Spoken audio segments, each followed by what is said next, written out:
Nous avons l'immense plaisir aujourd'hui de recevoir dans le cadre du colloque international Mondialisation, le grand basculement, notre cher ami Pierre Conissa. Pierre Conissa, un géostratège, un ancien haut fonctionnaire et un écrivain aussi, Merci beaucoup Pierre Conissa d'avoir accepté notre invitation. C'est un honneur toujours de vous rencontrer et de discuter aussi avec vous. Merci de cette invitation. Pierre Conissa, comment vous lisez l'incident de rebelle Wagner? Je crois que l'incident Wagner est significatif de quelque chose dont j'avais constaté la naissance il y a assez longtemps, c'est-à-dire les compagnies militaires privées, les sociétés militaires privées. La chose est née, non pas en Russie, mais née en Afrique du Sud, après l'apartheid, parce qu'il y avait effectivement de très gros effectifs en Afrique du Sud, dans l'armée sud-africaine. Et donc tous ces gens qui ont été remis sur le carreau ont constitué des sociétés militaires privées qui ont commencé d'abord à intervenir dans des crises africaines. Mais évidemment, ce qui se passe en Afrique, on ne peut pas dire que ça attire l'attention tout de suite. Bon.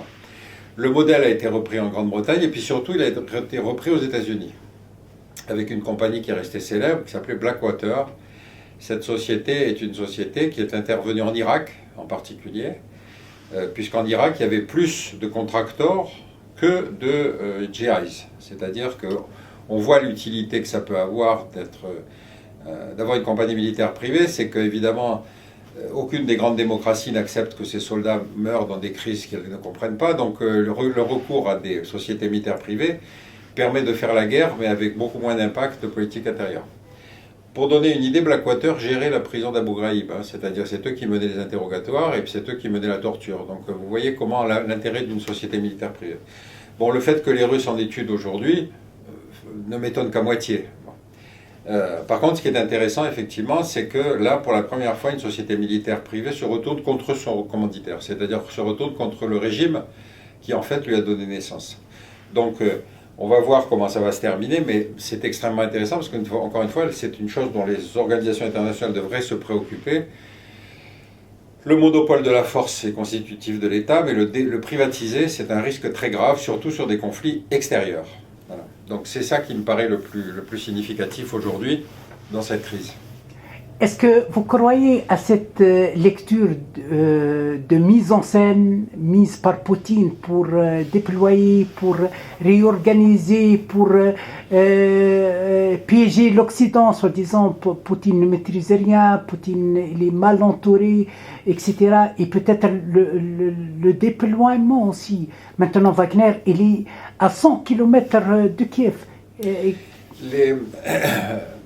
Le cas de la crise en Ukraine est intéressant pour une autre raison que j'ai essayé de développer dans un livre qui s'appelle « Vendre la guerre », c'est-à-dire le complexe militaro-intellectuel. C'est-à-dire, depuis le premier jour de l'invasion des Russes, tout à coup sont apparus sur les plateaux télé des tas de gens pour expliquer, pour dire qu'ils avaient tout vu. 90% des spécialistes de la Russie disaient qu'ils n'envahiraient pas, rappelez-vous, juste avant. Mais le lendemain, ils étaient tous à expliquer pourquoi ils avaient envahi. Donc, qu'est-ce que j'en retiens? J'en retiens d'abord que le plateau télé est devenu le lieu du débat politique.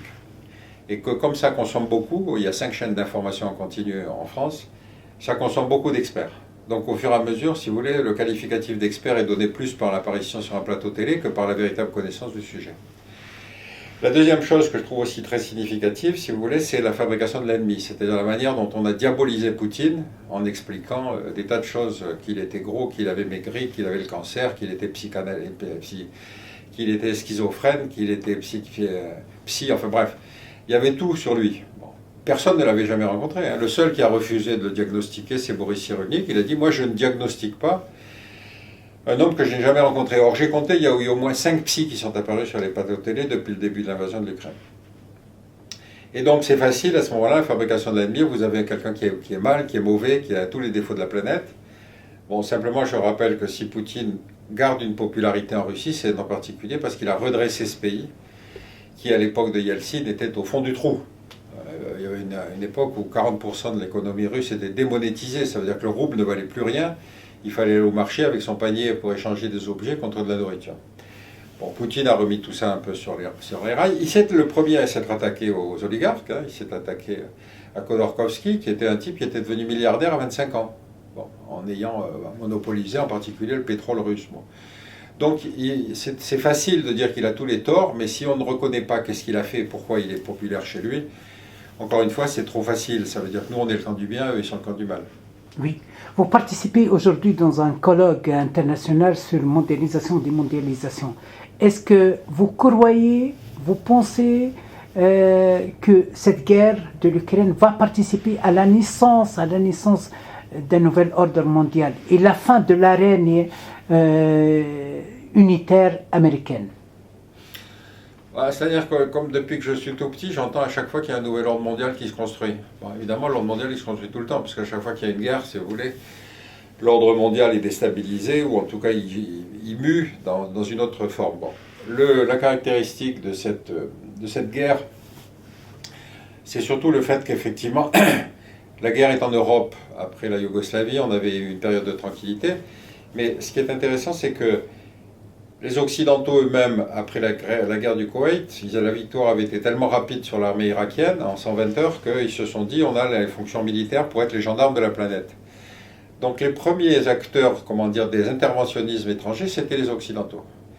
Et rappelez-vous quand même que certaines de ces interventions ont accéléré après le 11 septembre, puisque les Américains qui avaient besoin d'une vengeance et d'une guerre ont commencé en Afghanistan, puis ensuite sont allés en Irak. Bon, qui n'avait aucun rapport. Rappelez-vous que George Bush accusait l'Iran, l'Irak et la Corée du Nord d'être responsables des attentats, d'être l'axe du mal, alors qu'il y avait quand même 15 Saoudiens sur 19 terroristes, c'est-à-dire qu'il a tenu complètement à l'écart toute responsabilité de l'Arabie Saoudite. Bon. Donc vous voyez comment même dans une démocratie on peut fabriquer de l'ennemi, justifier une guerre même quand elle n'est pas justifiée. Et donc on est dans un processus un peu comme celui-là, c'est-à-dire que l'insurrection ou l'insubordination des minorités russes a commencé en 2014, après la révolution de Maïdan. Elle n'a pas commencé en 2022 avec l'intervention russe. Donc il y avait un problème. Et ce problème, on a essayé de le résoudre, avec notamment les Allemands. On a pris une initiative diplomatique pour essayer de construire un statut particulier pour ces régions russes.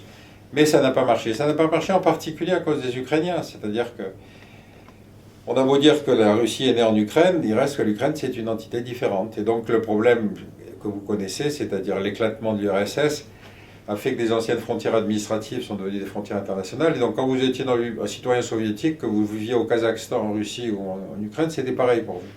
Mais là, d'un seul coup, vous n'êtes plus. Vous êtes citoyen d'une autre entité. Ou éventuellement, si vous refusez cette citoyenneté, vous vous rattachez à une autre identité. Donc il y a une espèce évidemment de problème qui s'est créé, qui s'est révélé à propos de l'Ukraine. Mais c'est un problème qui n'est pas terminé. Il y a des minorités russes aujourd'hui dans pas mal d'autres pays, d'anciens pays soviétiques. Oui, vous évoquez les Saoudiens, etc. La guerre en Ukraine a poussé la Chine à jouer un rôle au niveau international, comme maître au niveau géostratégique, au niveau des relations internationales, etc. Est-ce que vous croyez que la conciliation entre les Saoudiens et les Iraniens est conçue sur des bases solides, ou c'est quelque chose momentanément conçu, il va être appliqué? Et est-ce que c'est une conciliation crédible d'après vous? L'apparition de la Chine comme acteur international, c'est aussi la traduction d'une espèce d'échec de la diplomatie américaine. Il n'y avait pas de pays qui était plus proche des États-Unis que l'Arabie Saoudite, et rappelez-vous qu'on n'en fait même pas mention après les attentats du 11 septembre. On n'en fait même pas mention après l'affaire Khashoggi, c'est-à-dire qu'on sait que ce type qui vient simplement demander un certificat de mariage est assassiné et dépecé dans un consulat saoudien à l'étranger, mais personne ne prend de sanctions contre l'Arabie Saoudite. Donc on est dans quelque chose, si vous voulez, où l'hypocrisie a été poussée à son extrême. À la limite, une intervention chinoise, une intercession chinoise est considérée comme beaucoup plus neutre qu'une intercession américaine. Et donc l'idée que les Chinois puissent être des médiateurs entre l'Arabie Saoudite et l'Iran, d'abord ça prouve effectivement cette nouvelle influence diplomatique de la Chine, mais ça prouve aussi que tout le monde est obligé de tenir compte de ce recul américain. Rappelez-vous que Trump, qui est à mon avis le crépuscule du système américain, fait toute sa campagne électorale en dénonçant l'Arabie Saoudite, et il fait son premier voyage officiel en Arabie Saoudite. Bon. Et puis tout à coup, il décide le retrait d'Afghanistan, c'est-à-dire qu'il est l'homme qui a concrétisé, si vous voulez, tous les errements de la diplomatie américaine. Et il sera très difficile de rétropédaler, il sera très difficile de revenir aujourd'hui, parce que l'opinion publique américaine trouve que, par exemple, 20 ans d'Afghanistan, ça sert à rien. Donc, est-ce la peine encore d'avoir des interventions militaires extérieures? Je pense que l'opinion publique en a assez, quoi. Oui, en tant que Français et Européens aussi, comment évaluez-vous le rendement de la diplomatie française, accusée aujourd'hui de manipulation, de vulnérabilité, d'absence de vision géostratégique? La France est pourchassée avec humiliation en Afrique, dans la terre classique de la diplomatie française. Comment vous expliquez ça et comment vous évaluez le rendement de la diplomatie française? Oh, c'est très difficile d'évaluer le rendement d'une diplomatie. Ce qui est certain, c'est que la France a vécu depuis 1945 avec le siège permanent au Conseil de sécurité sur une survivance qui était la France grande puissance. Bon. Or, effectivement, il faudrait ramener un peu la réalité sur le dessus du panier. La France n'a plus les moyens d'être une puissance mondiale. Déjà, les Anglais l'avaient constaté quand ils avaient rapatrié tous leurs systèmes à l'ouest de Suez. Bon, les Français ont assumé les guerres coloniales, et finalement ils sortent des guerres coloniales avec une vision du monde qui s'est totalement rétrécie.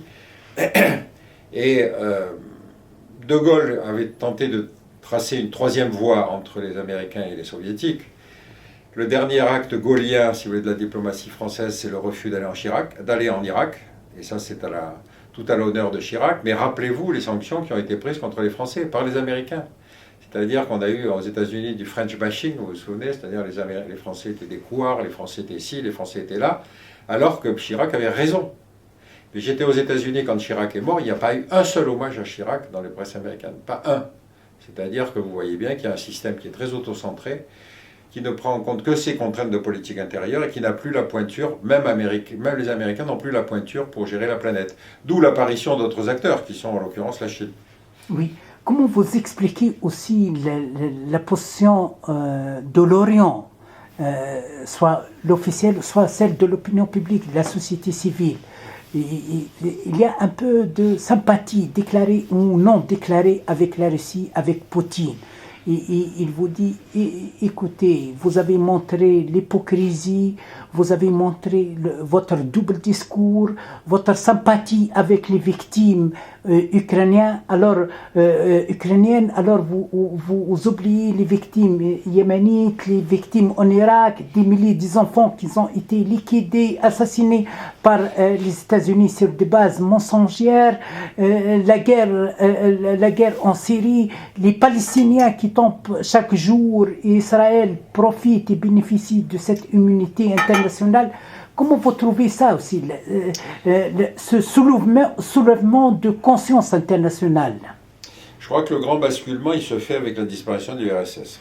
À l'époque de la guerre froide, il y avait deux camps. Soit vous étiez pour, soit vous étiez contre. Si vous étiez pour, de toute façon, peu importe votre régime, vous étiez reconnu par la puissance dominante à laquelle vous apparteniez. Vous étiez un allié des États-Unis, on vous pardonnait tout. Bon. Je vous prends un exemple qui est très caractéristique. À l'époque de la guerre froide, si vous voulez, on considérait que la religion était un barrage contre le communisme, et donc on a soutenu l'Arabie Saoudite contre Nasser. Vous vous rendez compte de l'erreur stratégique incroyable que c'était. Aujourd'hui, on est dans une situation différente, puisqu'il n'y a plus de rivalité Est-Ouest. C'est-à-dire que la crise peut évoluer toute seule, sans qu'elle risque d'être instrumentalisée par les Soviétiques. Donc c'est devenu un marché ouvert. Et c'est sur ce marché ouvert qu'est apparu ce que j'ai appelé le complexe militaro-intellectuel, c'est-à-dire des gens qui vous disent « Ah, je rentre de tel pays, il y a un massacre, je connais les gentils, je connais les méchants, on ne peut pas ne pas intervenir. » Bon. Et les raisons stratégiques n'ont plus aucune importance. Ça devient du médiatique, de l'humanitaire, du sensible, de la défense des intérêts sans préciser quels sont les intérêts, etc. Il y a eu une crise qui est particulièrement significative, qui est l'intervention en Somalie.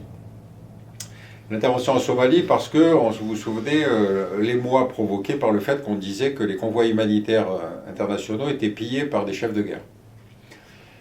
J'en parle avec Broman qui me dit, écoute, moi j'ai appelé mes équipes à Mogadiscio et ils me disent, les types qui attaquent les convois ne sont pas des voleurs, ils ne revendent pas l'aide qu'ils prennent, ils la distribuent dans leur clan parce qu'ils estiment qu'ils sont mal servis. Donc si on augmente la quantité... Une sorte de Robin du Bois. Hein. Pardon ? Une sorte de Robin du Bois, du justicier. Oui, mais pour leur clan. Oui. Pour leur clan. Et donc il disait, mais si on augmente la quantité, on réduit le conflit, on tarit le conflit. Et pendant que Broman va effectivement plaider cette cause à Bruxelles, à New York, peu importe, Kouchner, lui-même ancien humanitaire devenu ministre, décide la guerre. Donc vous voyez que finalement la guerre avait plus d'importance que l'analyse du conflit. Oui. Et encore une fois, ce n'était pas des enjeux stratégiques. Alors la fin de l'histoire est d'autant plus cocasse que pour débarquer cette aide que cette fois-ci on allait apporter en la protégeant, il fallait le port de Mogadiscio. Mais le port de Mogadiscio était tenu par un chef de guerre qui s'appelait Haïdid, qui n'avait pas du tout l'intention de se laisser déposséder du contrôle du port. Et donc les Américains ont décidé une opération militaire pour le tuer, et manque de chance, il les attendait. Donc il a abattu un hélicoptère où sont morts 20 GIs. Oui. Et bien les Américains ont fait ni une ni deux, ils ont dit puisque c'est comme ça, on s'en va. Et les Africains, ils ont qu'à se débrouiller. Et vous vous souvenez qu'au Rwanda, ils ont refusé de venir. Donc on est sur quelque chose où aujourd'hui, il ne faut pas s'imaginer que les Américains sont partout, quelque part, qu'ils interviendront, etc. De même que les Russes, rappelez-vous cette image incroyable, les Russes eux-mêmes n'ont plus les moyens d'intervenir partout. Oui. Quand ils attaquent sur Kiev, au bout de 3 jours, ils reculent parce qu'ils n'arrivent pas à prendre la capitale. Et ils vont tout basculer sur le sud-est, dans les régions russophones. Oui. L'armée rouge n'était pas cette espèce de monstre qu'on avait décrit pendant toute l'époque de la guerre froide. C'est une armée qui est de mauvaise qualité. Et c'est pour ça que Wagner les engueule en leur disant « vous ne vous battez pas, vous ne fournissez pas les moyens, etc. » Ma dernière question, est-ce que Pierre Conissa, aujourd'hui, vous êtes optimiste, pessimiste dans cette guerre, industrie de la guerre, industrie de la haine, doctrine de la guerre, doctrine BHL contre la conscience internationale, contre la conscience des femmes et des hommes libres? Écoutez, moi je ne peux pas me dire si je suis optimiste ou pessimiste, ce que je me limite à constater. Or, ce que je constate effectivement, c'est que dorénavant, les décisions d'engagement militaire sont prises sur des plateaux télé par des gens qui surtout ne proposent pas d'y aller. Hein. Ce n'est ni Régis Debray, ni Malraux, ni Hemingway. Et donc tous ces gens-là, ils disent qu'il faut envoyer du militaire. C'est-à-dire qu'eux-mêmes, sans se poser la question de savoir si le militaire est utile pour la résolution de la crise, ils poussent à la guerre. Et c'est ça que je trouve le plus scandaleux. Bon, encore une fois, toutes les interventions militaires qu'on a fait après 90, après la disparition de l'URSS, se sont toutes terminées par des échecs. Donc il faudrait peut-être commencer à réfléchir sur la manière de résoudre les crises, qui ne soit pas obligatoirement d'envoyer des militaires, qui sont des gens obéissants et qui y vont même quand ils pensent que c'est une mauvaise solution. Merci infiniment, Pierre Conissa. Ça a été un plaisir, comme toujours, de vous recevoir et de discuter avec vous. Merci infiniment. Parfait.